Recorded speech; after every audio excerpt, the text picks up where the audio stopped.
Are we going to be shifting our focus now to the global equity space? And of course, when it comes to that, the elephant in the room it has become around the removal of monetary policy. We know that this is coming. It is coming soon. What will happen? Will we see, bonds sell off? And if this does happen, to what extent or how quickly will this happen? One can't help but wonder if this will become a less favorable environment for global equities. Well, we're going to be continuing our search in terms of opportunities in this particular space.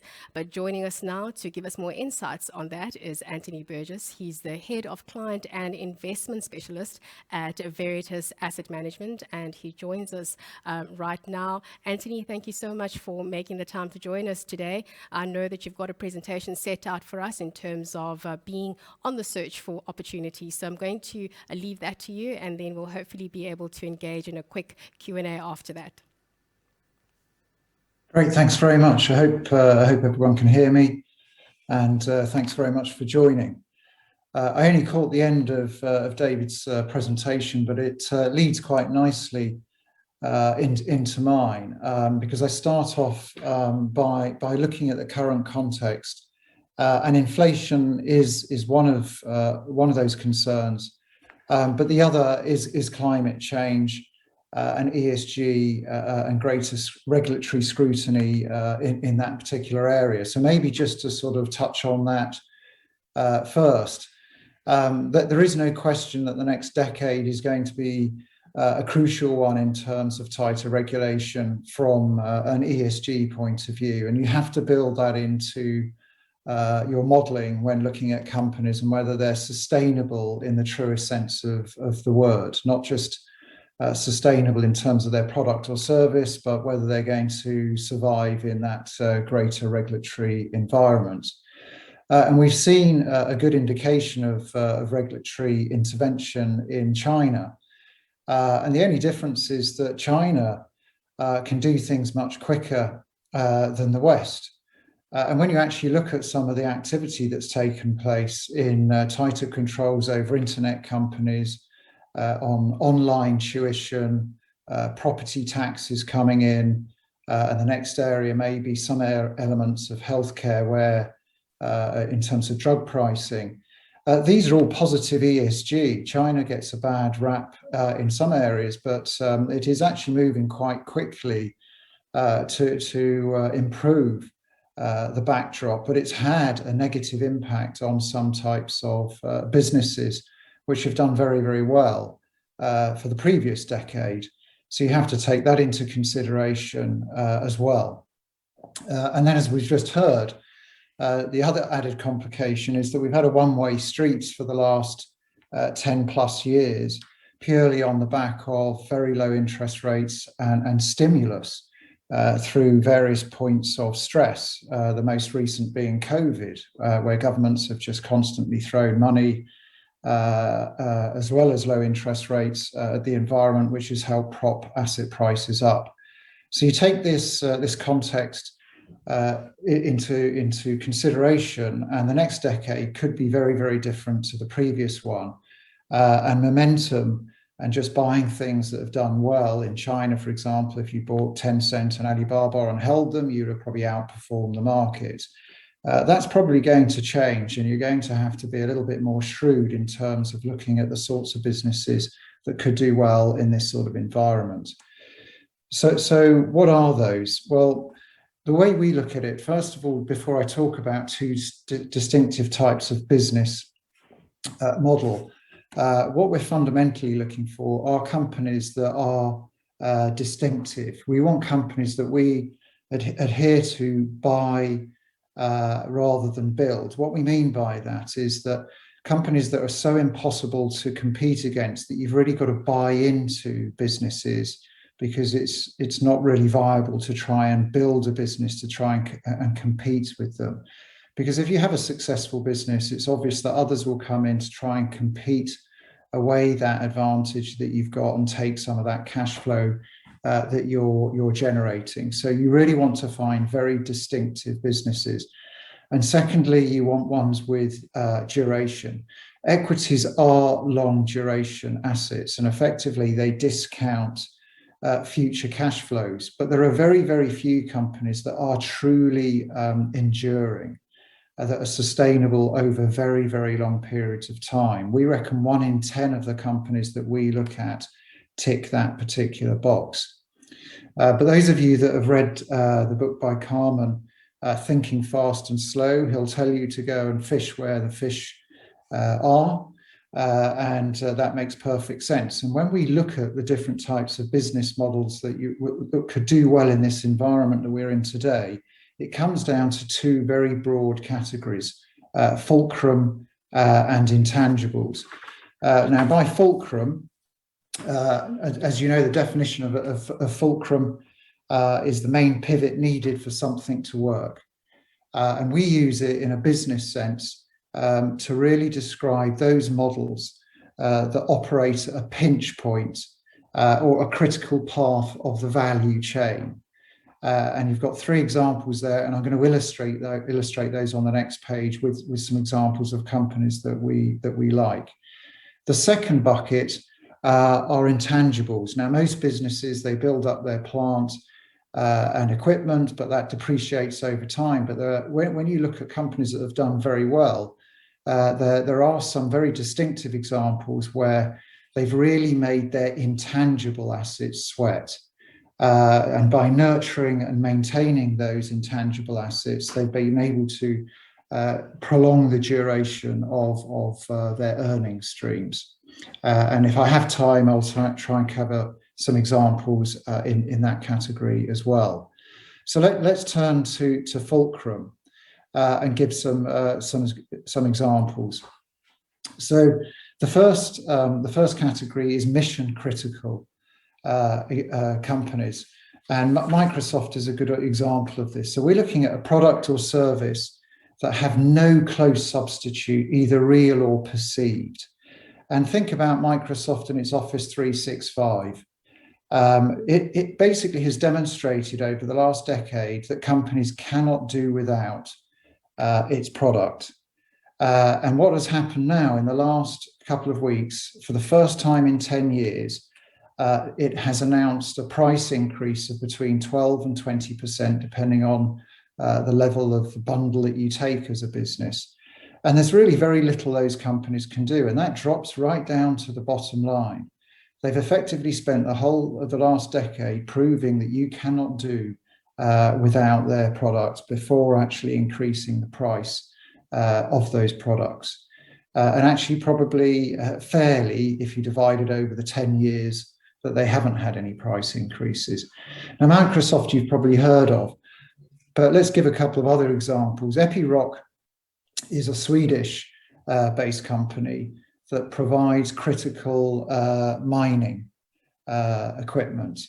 Now, they, over the last 10 years, have developed a way of doing this remotely. So they've digitalized the process, and it's a crucial part of mining for things like copper. And this plays into the direction of travel, because as you've heard, there is going to be a greater demand for electric vehicles, solar panel, and the common feature here is conducting electricity through copper. And just to give you some statistics, today, just for solar energy, there is 0.4 million tons of copper generated for that particular sector in 2020. That will double by 2040. But if you factor in some scenario testing and a 2-degree world as predicated by the Paris Agreement, that goes up to 3 times. And if we try to hit 1.5-degree world, which I think is probably essential, you're looking at a 4-fold increase just for the solar energy sector alone. So here you have a company that is generating equipment that can be operated without people in a lower pollution environment and a safer environment. You can even operate it from a different city in copper mines. So here's a company that will become increased in demand. They could put their prices up and again, miners would just have to pay the price.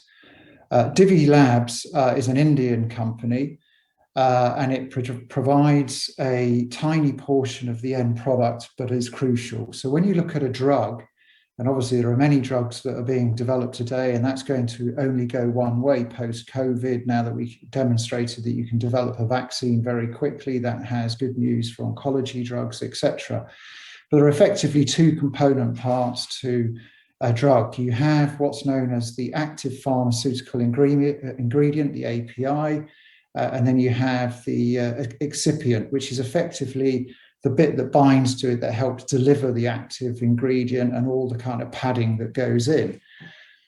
Divi is one of the world's largest producers of APIs, of the active ingredient. So, for example, Merck in the US has just won a contract from the US government that's putting 1.2 billion into producing a drug for COVID that can be used for outpatients. So as this is going to be something that we live with and people get ill, but they don't get hospitalized, they will take this drug that helps them over the symptoms.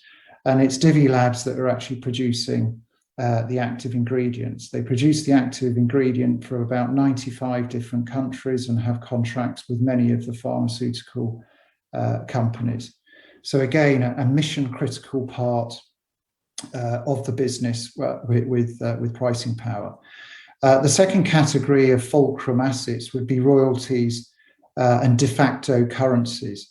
So these are companies that are effectively, again, providing a crucial service, but is a store of value. So many of you will know Moody's rate bonds. And what they're effectively doing is saying that if you get rated by Moody's, we have a way of lowering your cost of capital. So if chief financial officers are interested in obviously in borrowing at the lowest cost, so you get rated by Moody's, it's a very, very small cost in order to lower your overall cost of borrowing. And Franco-Nevada does the same thing, but for gold mine and precious metal mining. They're effectively, if you pardon the pun, the gold standard within that industry. But rather than worrying out the price of gold going up and down, possibly with inflation, Franco-Nevada gets a revenue stream based on giving the rubber stamp to those mines. If you get approved by Franco-Nevada, again, you can borrow money cheaper in order to mine for that gold, but they get a revenue stream based on an interest in the mine. So they are less at the whims of the increases and decreases in the actual price of gold itself, much more dependable, but a critical asset for those industries. And then you've got supply constraints and infrastructure benefits that provide critical fulcrum assets. So if we take an example like Travel Sky, which is a Chinese company, it effectively produces aviation IT software and services, the ticketing that goes that's behind all of the airlines, and the passenger processing and inventory management for airlines. So again, it's mission critical, but a small part of the cost. They own those networks. In China, it's about 90% of all the travel. Now, the interesting thing is what's happening in China with regulation is the emphasis now is on prosperity for all. No longer are companies like Alibaba and Tencent going to be able to get their own way. What the government is trying to do is empower the individual, make sure that their pensions are fair, that they have proper healthcare, they get proper salaries, etc. And so your per capita income is going to dramatically increase over the next decade in China. And more of these individuals will want to travel. At the moment, the overseas travel amongst the Chinese is about a fifth of that of an American. But you're getting passport applications doubling each year. So you've got the demand there. It's not an area that's going to be highly regulated like the others. and here you have a critical asset in the form of Travel Sky. Maybe in the interest of time, I'll go over to some of the intangible assets. So when we look at intangibles, we're looking at something that is off balance sheet, that if nurtured can actually increase cash flows over time. And one example of this is networks or ecosystems, which is different to an infrastructure because these are actually quite cheap to build. Any of us can get together and build a network online quite easily. But the advantage of a platform is the increased returns to scale as the marginal cost of servicing a customer falls dramatically, and the utility of the asset grows much faster than the size of the platform itself.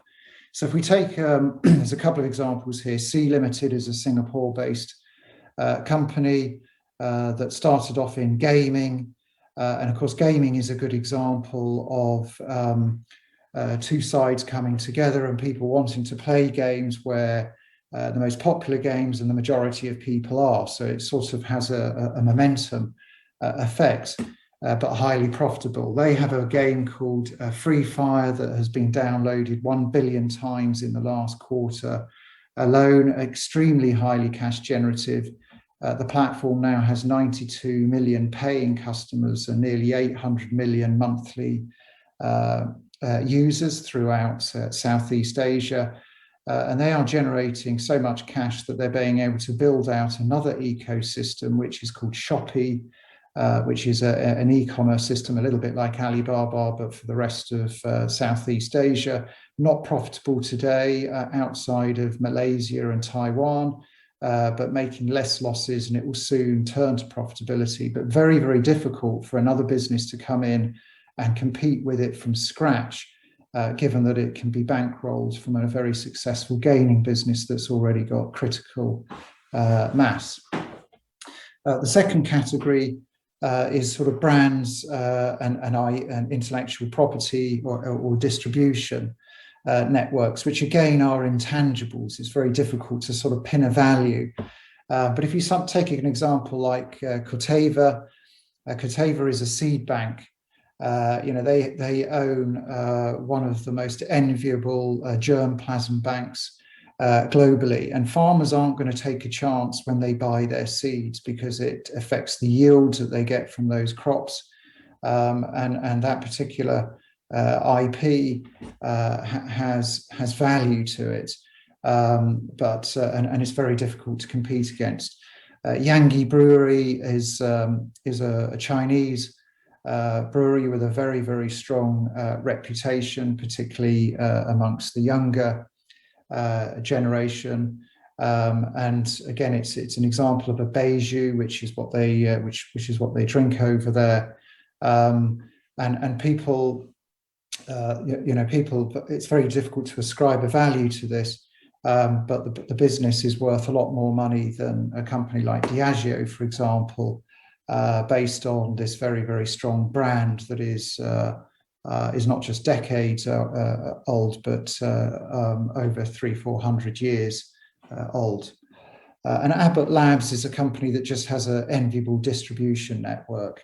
It produces a lot of medical products, which are distributed globally. So when they develop a new product and they spend a lot on R&D, they have the distribution network in order to get it out to the marketplace, even if the relative cost of the product is quite low.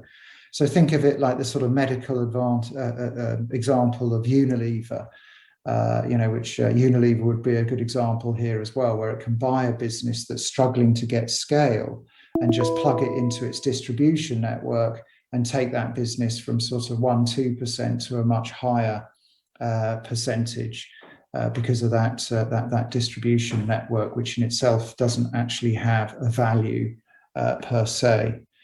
And then the last example is the cost to serve advantage. So these are effectively low cost producers. So they've got so much scale that they can offer a service or good at very, very low cost, which buys them loyalty over time. So Wizz Air is a Hungarian quoted business, which is the lowest cost producer airline and most energy efficient airline in the world. That basically services Central Europe and Eastern Europe. And I suppose it's a little bit like the sort of EasyJet that you may have heard about, but for Eastern Europe, but much more energy efficient. They've focused on having the most energy efficient planes and play to that sort of sustainability, but offer the lowest cost. But effectively, they're just trying to be the best they can in a particular area, which is given that type of scale. And Avenue Super is a similar concept, but within India, within supermarkets. So they stack their shelves with fewer products, but produce them in a very, very low cost way. And that buys them loyalty. So customers will just go to them for maybe 40, 50 different products, but they know that they're going to get them there cheaper. And that has actually given them that loyalty and that brand and tangible value. So in short, we do think you're going to have to be more discerning in finding opportunities globally, and here are some examples, not just in the developed world but in emerging markets, that we think benefit from both of these different types of business model, and that they will be enduring in an environment that is more inflationary, and we don't know whether we will get hyperinflation, lower inflation, deflation, but it's likely that we're going to have some sort of inflationary pressure and certainly more regulatory pressure of one sort or another. I'll stop there because I'm probably up against time and happy to answer any questions. Antony, thank you so much. That was a very comprehensive presentation that you've put together for us. And as you said, we have to be a lot more discerning when we're looking at opportunities in the global equity space. You are correct. Unfortunately, we are going to have to leave it at that. But again, thank you very much.